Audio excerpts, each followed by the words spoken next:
The Book of the World, Episode 3, When the Gods Returned. Told by me, 18 Rabbit, the Eternal Scribe. The waters had swallowed everything I once knew. When they finally receded, the world lay broken, shattered into scattered pieces of land adrift in a salty mist. I walked across shores where mountains had been, tasting the bitterness of the sea in every breath. The sky sagged low, heavy and gray, as if the heavens themselves mourned. The survivors I met spoke in tongues that bent strangely in the ear. Some carried fragments of the old songs, half-remembered verses that once charted the stars. Others clutched faded maps of constellations, though the sky had shifted. Most remembered nothing but the terror of the deep. And they wandered like ghosts, searching for what the flood had stolen. It was in this silence that they came back. Not from the edge of the ocean, no, from the sky. I saw them first as shadows moving through the clouds, great ships without oars or sails, sliding soundlessly until they loomed above the earth. From them descended those the tribes would soon call gods. Some I recognized from before the war. Others were strangers, wearing symbols I did not know. Not all returned as friends. They staked their claims quickly, dividing the scarred world as if it were spoils of a forgotten hunt. I watched one climb into the mountains, teaching stone carving on a scale so vast that the earth itself became a ledger. Another took the lowlands, teaching the binding of sea to soil, tethering the people to fields that would never again let them roam free. Along the coast, a god gifted nets that never rotted, pulling fish from the water as if conjured but always in exchange for labor, loyalty, and the lives of the people's children. Lyra would not bow.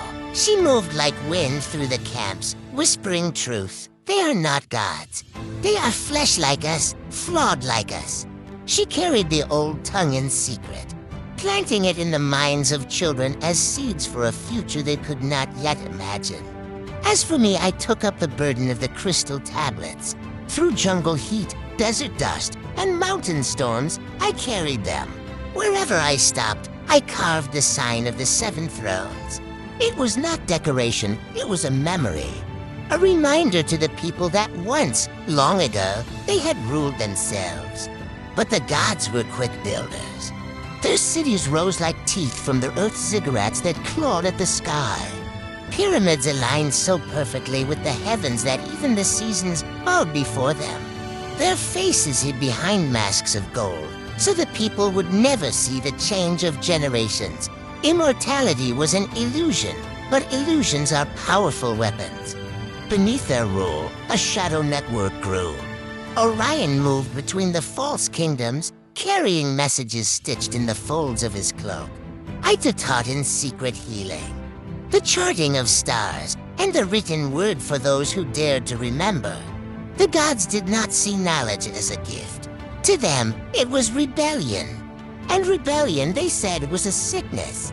They burned the cities where it spread, poisoned rivers until fish floated belly up in scent, pulled tribes into the mines where the sun could not follow. Still, a spark endured. I saw it in the eyes of children who learned the old words. I heard it in the hidden songs at night. That spark will outlast them. The gods think they have remade the world in their image. They cannot yet see that we have sown the seeds of another dawn.